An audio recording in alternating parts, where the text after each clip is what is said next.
ಅಂಬಾನಿ ನ್ಯೂಸ್ಗೆ ಸ್ವಾಗತ. ಪ್ರತಿದಿನ ನ್ಯೂಸ್ ಅಪ್ಡೇಟ್ಗಾಗಿ ಸಬ್ಸ್ಕ್ರೈಬ್ ಮಾಡಿ. ಇವತ್ತಿನ ಪ್ರೆಸ್ ಮೀಟ್ನಲ್ಲಿ ಭಾಗವಹಿಸಿರುವಂಥ ನಿಮ್ಮೆಲ್ಲರ ನೆಚ್ಚಿನ ಮುಖಂಡರು ಹಾಗೂ ನಮ್ಮ ಫೈರ್ ಬ್ಯಾಂಡ್ ಅಂತೇಳಿ ಎಂಪಿಗಳು ಖ್ಯಾತಿ ಪಡೆದಂಥ ನಮ್ಮ ಸಂಸದರಾದಂಥ ವಿಶಾಮಣ್ಣವರು ಅವರು ಆಗಮಿಸಿದ್ದಾರೆ.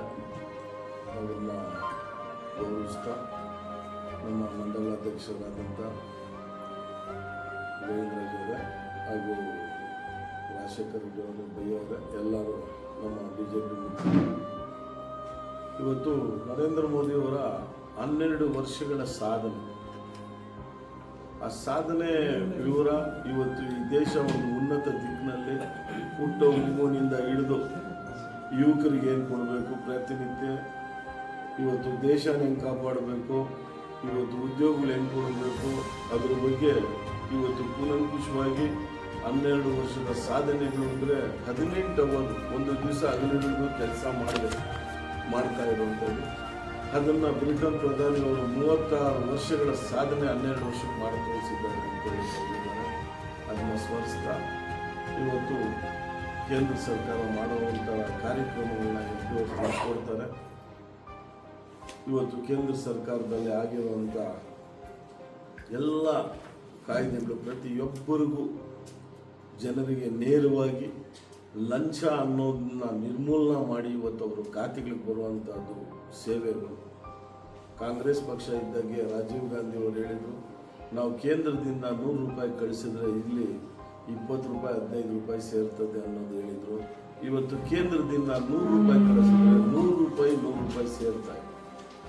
ಇದನ್ನ ಮಾಡಿದಂಥ BJP ಸರ್ಕಾರ, ಇದನ್ನ ಕಾರ್ಯರೂಪಕ್ಕೆ ತಂದಂಥ ನರೇಂದ್ರ ಮೋದಿ ಅವರ ತಂಡಕ್ಕೆ ಇವತ್ತು ನಾವು ದೇವರಲ್ಲಿ ಪ್ರಾರ್ಥನೆ ಮಾಡಿ ಇವೆಲ್ಲ ದೇವರು ಒಳ್ಳೇದು ಮಾಡಲಿ, ಈ ಭಾರತ ದೇಶನ ಎಲ್ಲರಿಗೂ ಸಮಾನತೆ ಕಾಪಾಡ್ತಾ ಇರೋರಿಗೆ ಎಲ್ಲರಿಗೂ ಒಳ್ಳೇದಾಗಲಿ ಅಂತೇಳಿ ಇವತ್ತು ಪೂಜೆ ಸಲ್ಲಿಸ್ತಾ ಸ್ವಚ್ಛ ಭಾರತ ಕಾರ್ಯಕ್ರಮ ಮುಗಿಸ್ಕೊಂಡು ನಾವು ನರೇಂದ್ರ ಮೋದಿಯವರಿಗೆ 100 ವರ್ಷ ಇದ್ದು ಅವರು ಪ್ರಧಾನಿಯಾಗಿ ಮುಂದುವರಿಲಿ, ಹಾಗೆ ನಮ್ಮ ಮುನ್ಷಮ್ಮನವ್ರ ಹೆಸರಲ್ಲೇನೋ ನಾವು ಮುಂದೆ ಒಳ್ಳೆ ಸಂಸದರಾಗಿ ಮುಂದೆ ಕೇಂದ್ರ ಮಂತ್ರಿಗಳಾಗಲಿ ಅಂತೇಳಿ ಪೂಜೆ ಸಲ್ಲಿಸುತ್ತೇವೆ.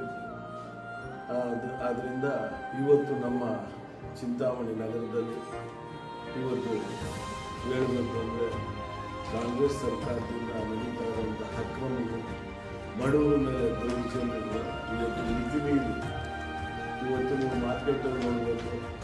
ದೇವಸ್ಥಾನದಲ್ಲಿ ಸಹನೇಶ್ವರ ದೇವಸ್ಥಾನದಲ್ಲಿ ಬ್ರಾಹ್ಮಣರು ಕಟ್ಕೊಂಡಿರೋ ಮನೆಗಳು ಇವತ್ತು ಕಟ್ಟಿ ಅವರು ಪೂಜೆ ಸಲ್ಲಿಸಬೇಕು ಅಂತ KM ಕೃಷ್ಣಾರೆಡ್ಡಿ ಅವರಿಂದ ಕಟ್ಕೊಟ್ಟಿರೋ ಮನೆಗಳನ್ನು ದಬ್ಬಾಕಬೇಕು ಅಂತ ಹೋಗ್ತಾ ಇದ್ದಾರೆ. ಇವತ್ತು ಬಡವ್ರಿಗೆ ಮಾರ್ಕೆಟ್ ಕೊಡ್ತೀನಿ, ಅಂಗಡಿಗೆ ಕೊಡ್ತೀನಿ ಅಂತೆಲ್ಲ ದಬ್ಬಾಗ್ತಾ ಇದ್ದಾರೆ. 15 ವರ್ಷ 20 ವರ್ಷದಿಂದ ಕಟ್ಟಿರೋ ಬಿಲ್ಡಿಂಗು 100 ವರ್ಷ ಇರೋ ಬಿಲ್ಡಿಂಗ್ ದಬ್ಬಾಗ್ತಾ ಇದ್ದಾರೆ. ಹೊಸದಾಗಿ ಬಿಲ್ಡಿಂಗು ಯಾತಕ್ಕೋಸ್ಕರ ಇದು?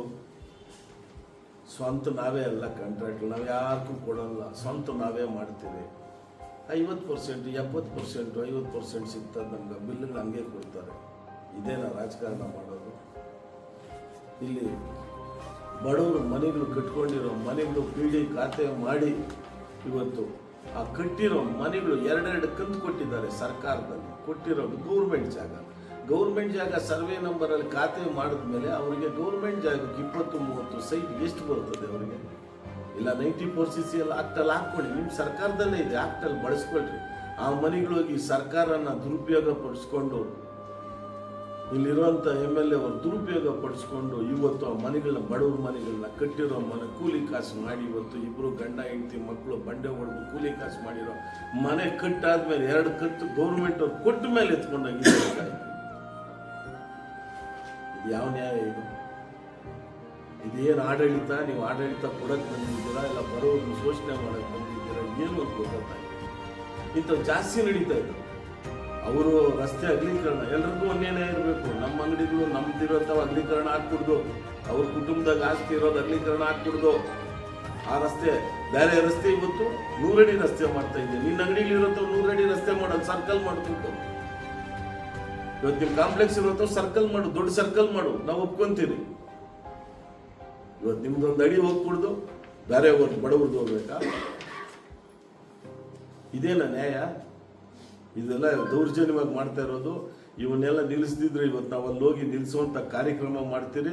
ಇಲ್ಲ ಇದ್ರ ಬಗ್ಗೆನೇ ಮುಂದೆ ಧರಣಿ, ಡಿ ಸಿ ಅವರು ಕೈಗೊಂಬೆ ಹೇಳ್ದಂಗೆ, ಡಿ ಸಿ ಅವರೇ ಆಗಲಿ, ಈ ನಮ್ಮ ಜಿಲ್ಲೆಯಲ್ಲಿರೋರು ಅವ್ರು ಕೈಗೊಂಬೆ ಆಗಿ ಕೆಲಸ ಮಾಡ್ತಾವ್ರೆ.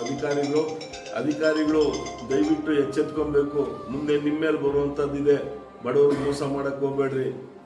ಅವ್ರ ಕಷ್ಟ ಬಿದ್ದು ರೂಪಾಯಿ ಕಲ್ಲು ಹೊಡೆದು ಬಂಡಿಗಳ ಹೊಡೆದಿರೋ ದುಡ್ಡು ಕಟ್ಟಿರೋ ಮನೆಗಳನ್ನ ದಬ್ತಾ ಇದ್ದೀರಿ. ನಿಮ್ಗೆ ಎರಡೆರಡು ಕಂತು ಸರ್ಕಾರದಿಂದ ಕೊಟ್ಟಿರೋ ಕಂತು ನಿಮ್ಗೆ ಎಷ್ಟು ಧೈರ್ಯ? ನಿಮ್ಗೆ ಆ ದುಡ್ಡು ಕಟ್ಟೋರು ಯಾರು?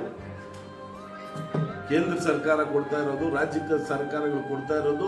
ನಾವು ಕಟ್ಟಿರೋ ಟ್ಯಾಕ್ಸ್ ಇಂದ ದುಡ್ಡುಗಳು ಎಲ್ಲ ಬಡವರ ಟ್ಯಾಕ್ಸ್ ಇಂದ ಇವತ್ತು ದುಡ್ಡು ಕಟ್ತಾ ಇರೋದು. ಇವತ್ತು ಇಂಥ ಕೆಲಸ ಮಾಡ್ತಾ ಇದ್ದೀರಿ. ದಯವಿಟ್ಟು ರಾಜಕೀಯ ಉಪಯೋಗಿಸ್ಕೊಬೇಡ್ರಿ. ಬಡವರಾಗ ಶ್ರೀಮಂತರ ಮೇಲೆ ಬನ್ನಿ. ರಾಜಕೀಯದವ್ರ ಮೇಲೆ ರಾಜಕೀಯ ಸಾಕ್ರಿ. ನೀವು ಕಾಂಗ್ರೆಸ್, ನಾವು BJP ದಳ ಅವ್ರ ಮೇಲೆ ಸಾಕ್ರಿ. ರಾಜಕೀಯ ಮಾಡಿ ತೋರಿಸ್ರಿ ಕೆಲಸ. ಬಡವ್ರ ಮೇಲೆ ರಾಜಕೀಯ ಮಾಡ್ತಾರೆ. ಇದೇನು ರಾಜಕೀಯ? ಬಡವ್ರಿಗೆ ಒಳ್ಳೇದು ಮಾಡ್ತೀನಿ ಅಂತ ಬಂದಿರೋದು. ಇದನ್ನ ಫಸ್ಟು ದಯವಿಟ್ಟು ಬಿಡಬೇಕು ಅಂತ ಹೇಳ್ತಾ, ಇಲ್ಲ ಮುಂದೆ ನಾವು ಹೋರಾಟ ಮಾಡೋದಕ್ಕೆ ಗಾಂಧಿ ಆಡಬೇಕಾಗ್ತದೆ. ಆದ್ದರಿಂದ ದಯವಿಟ್ಟು ಈ ಬಡವರಿಗೆ ಶೋಷಣೆ ಮಾಡುವಂಥದ್ದನ್ನ ನಿಲ್ಲಿಸಬೇಕು ಅಂತ ಕೇಳ್ಕೊಂತ, ಮುಂದೆ ನಮ್ಮ MP ಅವರು ನಮ್ಮ ನರೇಂದ್ರ ಮೋದಿಯವರ ನೆಚ್ಚಿನ ಅವರ ಸಾಧನೆಗಳು, BJP ಸರ್ಕಾರ ಮಾಡಿದಂಥ ಸಾಧನೆಗಳು, ಅವರಿಂದಾಗ ಮಾಡಿದಂಥ ಸಾಧನೆಗಳು ಹೇಳ್ತಾರೆ. ದಯವಿಟ್ಟು ಎಲ್ಲ BJPಯಲ್ಲಿ ಆಗಿರುವಂಥ ಸಾಧನೆಗಳನ್ನ ಕೇಳಬೇಕು. ಇವನ್ನೊಂದು 2 ಮಾತುಗಳು ಮುಗಿಸ್ತಾ ಇದ್ದೀನಿ.